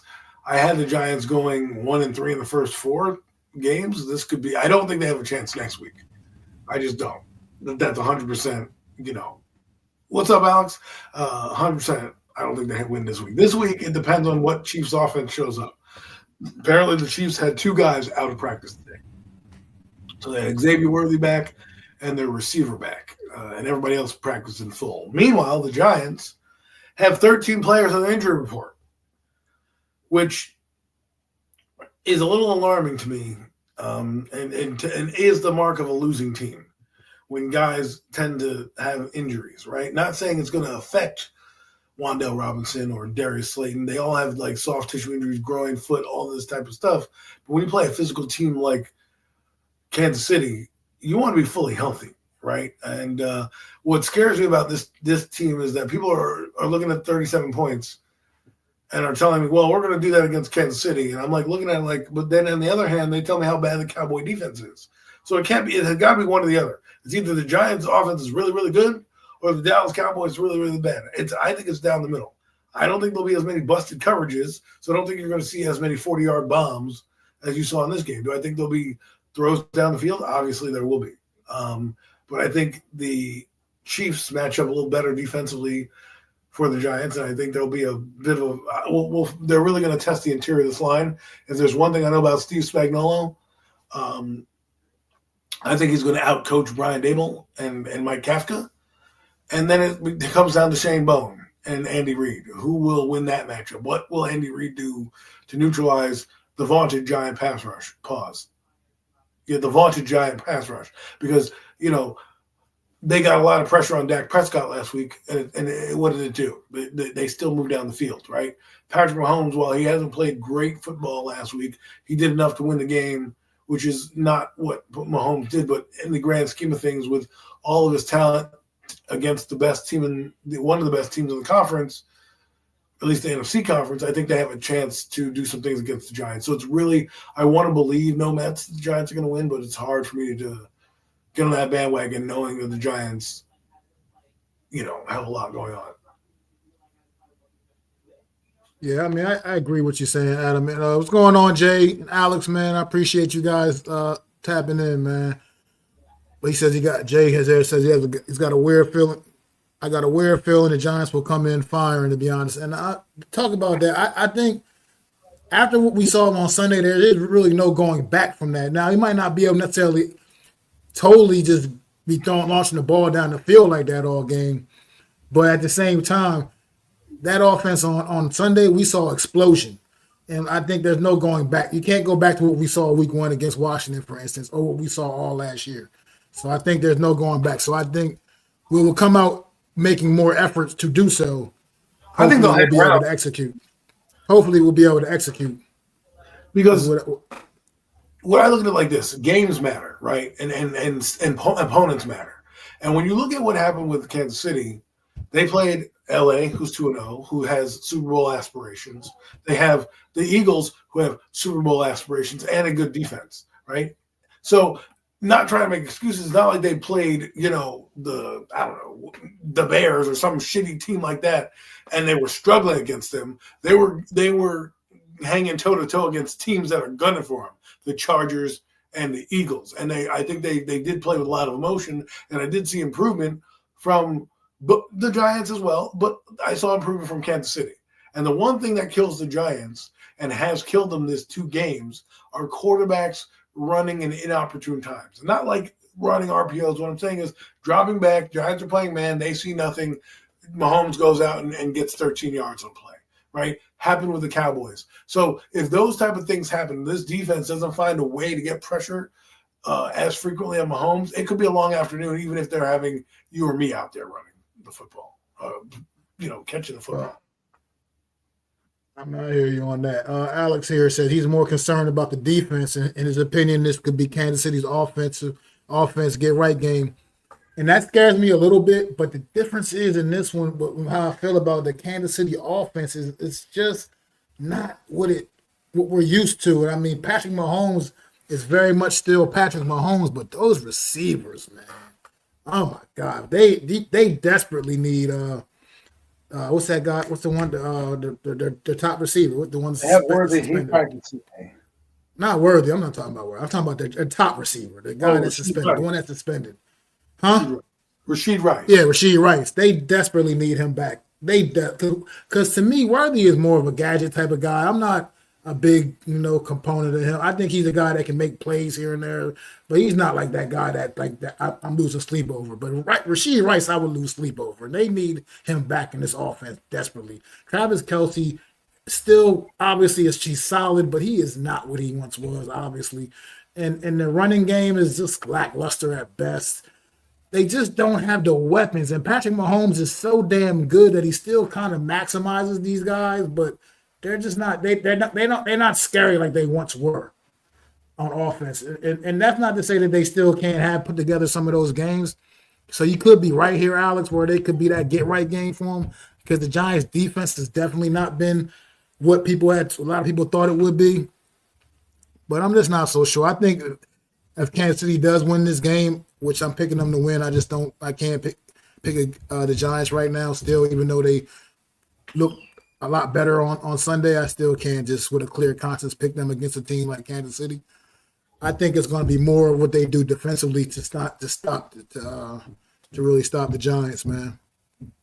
But And that's how I see it going down. I think the Kansas City's defense is going to be the difference in this game, where they're going to create some pressures on Russ and put us in some of those uncomfortable positions and maybe force some bad throws and whatnot. It just kind of feels that way. I know it's a home opener, but we saw what we did at home a season ago. What 1-8 or 1-7, however many, whatever we were letting at home last, and we didn't win our only home game. One last year was the last home game we played. The one that we didn't want to win is the one we won. So it's like, I don't know. Prime time too. The Giants are horrible in prime time. But I don't know. Not saying they should or will win. They always win some game they don't deserve 1 or 2 times a year, and that's also true as well. They are good for that. Like when they beat Green Bay a couple years ago on that Monday night game, beat Baltimore a couple of years ago on a random game like that's just like they do tend to do that every once in a while. But I'm just not so sure. The Chiefs coming in 0-3 and they're 0-2 and they're desperate because you got the Chargers right now that are on the cusp of running away with that division, man. It got to get back in it. I mean, Denver sitting at 1-1. And they got the Chargers at 2-0 and looking very, very good. And look what the Chargers got, looking good. So they got to keep up with the Chargers. And I think this is going to be them coming into play. And maybe I think they show up this week. But I think it's still mostly because of their defense. And I think their offense is still just going to sputter a little bit, be a little up and down. They make some plays here and there. Like I said, Patrick Mahomes, as far as I'm concerned, he may not be playing look like the best quarterback through the first couple weeks of this season, but in my opinion, he is still the best quarterback. And I just think that ultimately between all those things, between just his presence alone being there and with how good their defense can be and is, the Giants' inability to run the football very well, I just think that they get it done. And like I was saying, they kind of lackluster at the running back position, but the way Pacheco does run and the way the Giants play run defense, I just don't know, man. I could see a breakout game from him as well. Pacheco and Kareem Hunt, man, just really running the ball down the Giants' throat, to be honest. So I got to go with the Chiefs here. But hopefully the Giants prove me wrong, and hopefully you guys are right, man, that maybe this will be one of those games that they win that they really don't, people wouldn't suspect or have no business. And what would you think if the Chiefs did go 0-3? That would be buck wild even to just fathom that. But I got one more question for you, Adam, real quick. Okay, hypothetically, let's see, because we don't know the status of Andrew Thomas yet officially. But it definitely depends on that. And this question kind of has something to do with that I'm about to ask Adam. In the event that Andrew Thomas does not play once again and is out for his 3rd straight game, would you run James Hudson, the 3rd back out there, left tackle to start? Or are we just cutting it and skipping the bullshit and putting Marcus Bowe out there? I'm putting Marcus Bowe out there. What I think they'll do is not what I would do is not what I think they'll do. What I think they're going to do is be scared and put James Hudson back in if Andrew Thomas is playing.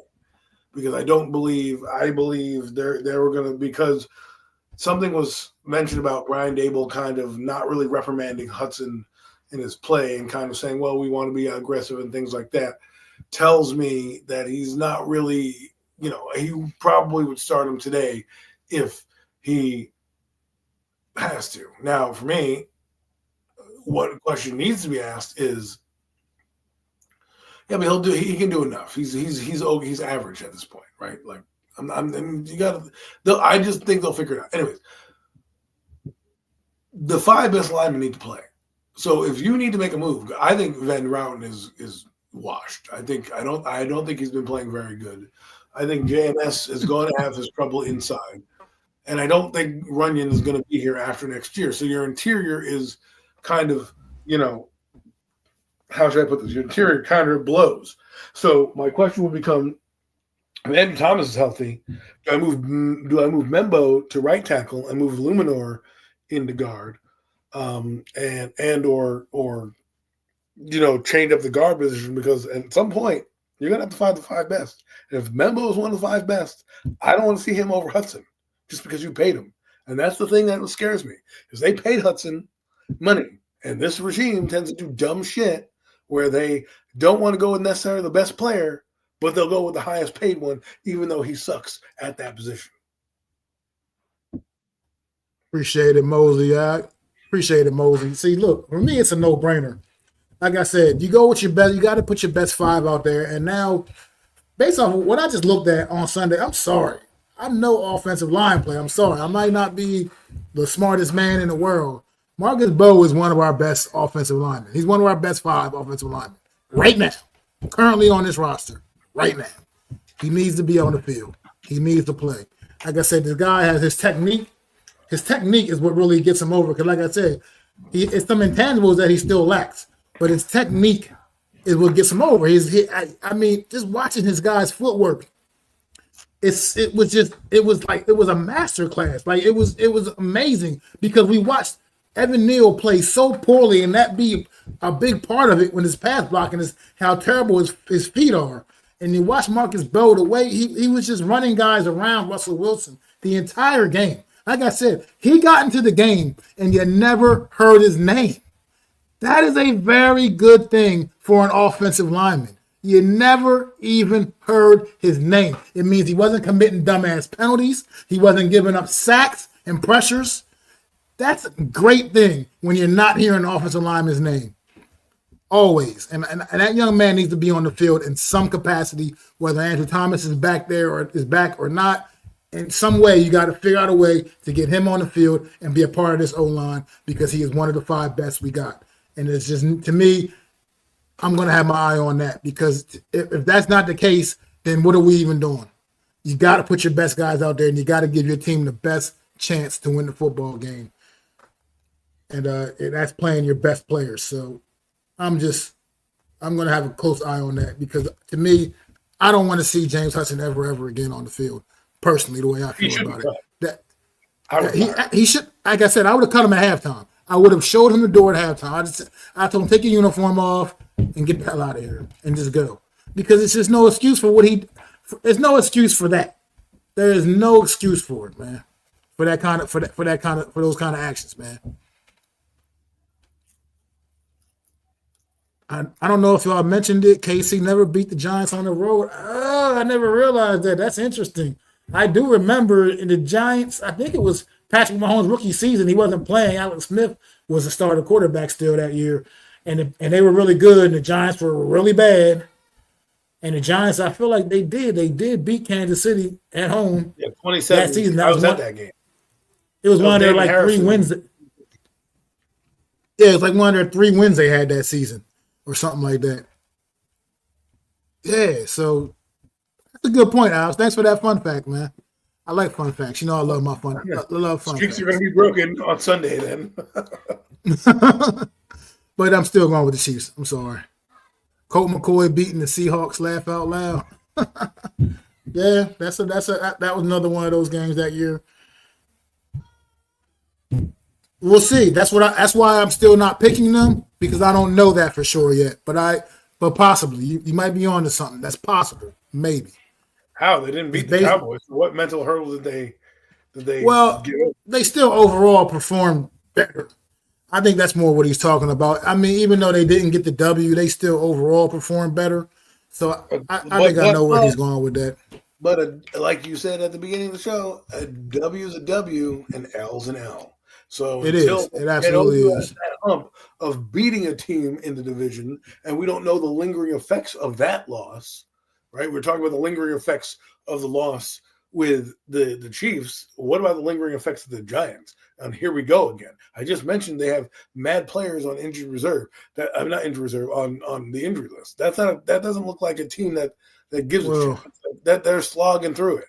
Now, if they lose, how many more of those guys go on IR to say, well, you're injured. Let's sit out for a few weeks. Well, one thing concerning with the injuries for me is because I think some of those guys in the report, they're obviously more or less still going to probably be able to go out there and play. Injury report is what the injury report is. I know, but at the end of the day, I think what bothers me right now is the linebacker situation because after Bobby O'Carroll came behind, like Micah McFadden is down. Now Darius Mursal, I don't know his status for this week, even though what difference does it make if he, like I said, I really can care less about Mursal, but the point is he's been in the system. He knows, he knows the system, and it's just right now he was a starter on Sunday, and now he may not be available this week either. I think they're really thin at the Giants are really thin at linebacker, and that to me is probably the most concerning thing going into this Every game. team in the Giants place is beatable. They could have beaten the Commanders. They were beatable. They could have beaten the Cowboys. They were beatable. At the end of the day, they lost the fucking games. Stop doing this for the Giants and not understanding what's happening. I get it, people. You want to be excited for the game. As you are. But don't just keep saying, well, they're beatable. Everybody is beatable in the NFL. It's mediocre. It's mediocre. And the last two teams I heard this whole offseason were beatable. And these two games were the toughest games. Now that we're seeing a team like the Kansas City Chiefs struggling against two of the better teams in the league, and they lost two, not like two of the worst teams in the league. Now we're going to say, well, they're beatable, and it's everything. I'm not saying they're the world-beating Kansas City Chiefs, but put some respect on their name because this lack of respect that they're getting, they're going to come for it on Sunday. You best believe that.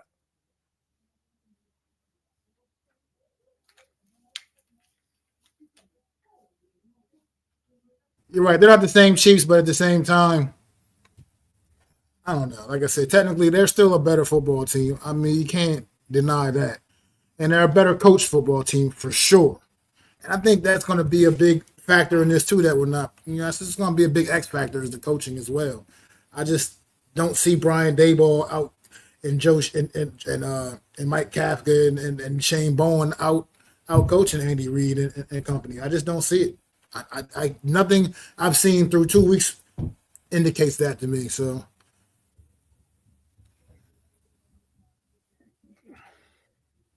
who would you rather have coming off the bench? Probably can't get anything from Hudson off the bench. Can't get anything from Hudson, period, because he sucks. I don't even know why we brought him here in the first damn place. He's a head case and he's an idiot.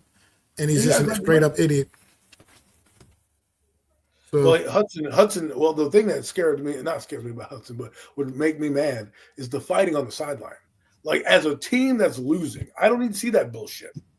That's like unraveling. You're mentally unraveling in the game, which is a coaching thing because if you made him amped up for the game, and listen, they probably got amped up from last week because the Eagle game, right? We want to, be physical. Guess what? The team that you're playing right now, they're going to be just as physical on defense. They're going to be, they're hungry. They're not this Kansas City team is not the Dallas Cowboys. Okay. They're not going to be just easy team that's going to be rattled on defense that you're going to be able to push around. This might be the toughest test defensively that this offensive line has faced so far. And if they can't establish a run game against this Chiefs front, it's going to be a long day at the office offensively for them. Offensively for the Chiefs, I'm not as worried about it because the Giants' defense is not this great defense. So I think they'll find their spots and they'll move the football. I don't know if they're going to have touchdowns or be a track meet like they normally will be, but I think they'll score some points, the Chiefs. What I'm worried about and that scares me is the offensive line against a good defense. They rose to the occasion against the Cowboys, but a lot of the Cowboys' breakdowns were in coverage, and I don't necessarily know if that's because they're learning the offense, learning the defense, or if that's just the Giants are that good because the Giants went from not being able to do shit against the Commanders, who are far less talented than the Cowboys, and then ended up scoring 37 points, and now we have a team that's been to the Super Bowl coming in our house. No Mets, no Nets, no Jets. Says there's no way we would have a happy Illuminor if he's not playing right tackle. I absolutely agree. I think when we get to shuffling that O-line, you got to understand how to shuffle it the right way. Illuminor, as he does have that experience inside at guard, but so does Bo. And Illuminor, like I said, very specifically came out and said during the interview that this is why he feels so good about this year coming into this season for himself, because he's only had to worry about one position and playing. And for what it's worth, he hasn't played terribly. He hasn't been terrible at that. So it really wouldn't be a reason necessarily to necessarily move him out of that spot. like I said, the interior of that O-line, they need some work. And that gives me to this next comment right here from Alex. Not, like that, it was like I've been saying it. Joe Shane's it's like his biggest failure is how did you not bring competition in for JMS? Any real competition? You basically just handed him that job again, and like as if he's earned the right to be handed that job. That's a joke to me. To me, he's on my radar right now because he has played terrible through 2 games. He has not been good. Most of the pressure Russell Wilson deals with is right up the gut, right interior pressure, man. That's your guards and your center, man, not getting it done. And I don't understand it. I don't understand how no competition was brought in for him at all, man. It needs to be brought. He needs to be put on notice, point blank and period.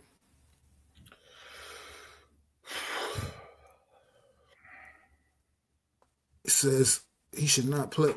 He should not play, but we don't have any depth at left tackle. Well, you're right. We don't, unfortunately, right now. We're at an hour and 15. Oh, my God. All right, yeah, we're going to wrap this up for sure but we do appreciate you guys, man, coming out once again. Another edition of the Real Deal NFC East Roundup. And we'll be back. Well, we'll be back next Wednesday for another show. As always, 5:30 p.m. Eastern Standard Time. And make sure y'all go to my channel, hit that subscribe button, hit the like for the stream, hit the thumbs up, help support the channel. Go to Adam's channel, hit the thumbs up, and subscribe to his channel. Help keep supporting the channel. Go to the Hardcore Sports Network and hit the like and subscribe as well over at the Hardcore Sports Network, man. Definitely appreciate all you guys coming out there. Alex, no Mets, no Nets, no Jets. Jay Ferries, Ludwig, bookend tackles, man. Mosley. I appreciate y'all. Y'all got some score predictions in here. I'll go through these last few comments real quick. Said it's hilarious to give a guy with the 52 PFF 12 million and not understand how it could be a disaster. That goes without saying, bro. Not every loss and win is the same. No, it's not. It's not. Definitely not. But a loss is still a loss. Still a loss. It's still a loss in the column, man, no matter what. We're going to get a Giants a participation trophy for doing better. They still lost. Exactly. That's the point. They still lost. Remember when we lost to the Pats, then beat them in the Super Bowl? There are good losses. I mean, that loss gave us the confidence going into the Super Bowl. That's for damn sure. Still we'll say that. But we still lost that game. Exactly. Still was the L in the standings. There's some called pyrite. I don't know what that means. It's 2 games. It is, but it's the first 2 games, and they're both divisional games, and there's two divisional losses. And that's not a good way to start, especially when you still got we haven't even played the best team in the division yet. What else are we supposed to say? To turn the ship around, you need some early momentum. Can't be digging out of a hole when we are below average. You're right, absolutely right about that. We're fans, not content creators who have to be unbiased. Okay, fair enough. But I'm a fan and a content creator, and I just like to share my very unbiased opinions, man. Oh yeah, I'm not saying we'll win, but I wouldn't be shocked either. Not based off of what we've seen from the Chiefs. I wouldn't be completely shocked, but it would be. I would still consider it a very impressive victory. Mosley got the Giants next week. Mosley got the Giants 30-24. Okay, we'll see how that play out, man. Hot take Mosley. Well, we are winning right around and after the Hudson debacle. Said even if Thomas plays, I doubt he can play much of the game. We'll see. Like I said, if he's out there on the field, he's got to be able to go. If he's not 100%, I don't want him on the field. Point blank and period. Anything less than 100%, I don't want him on the field. Could be my delusion, but fingers crossed. Best defensive coordinator. Yeah, nah, I feel about that guy. Nah, I agree. It's a sneaky, weird game that I think we could shock the nation in. I think it was talking about possible. Yeah, anything is possible, man. It's not like playing the Eagles. who we have no shot at. We'll find that out in a few weeks too, unfortunately. But yeah, guys, we're going to wrap it up. Thanks for tuning in. We'll see y'all next week, man. It's our boy Mac the Giants fan. It's my guy, super dope co-host Adam Costas. Peace. I'd like to thank you all for listening. If you was feeling this, please take time to subscribe and smack them likes. Feel free to drop a comment. Let me know what you think. Don't forget to ring that bell so you know when I'm dropping new content. It's your boy, Mac the Giants fan. You can find me on Twitter, YouTube, and Facebook at Mac the Giants fan. That's MacDa Giants fan.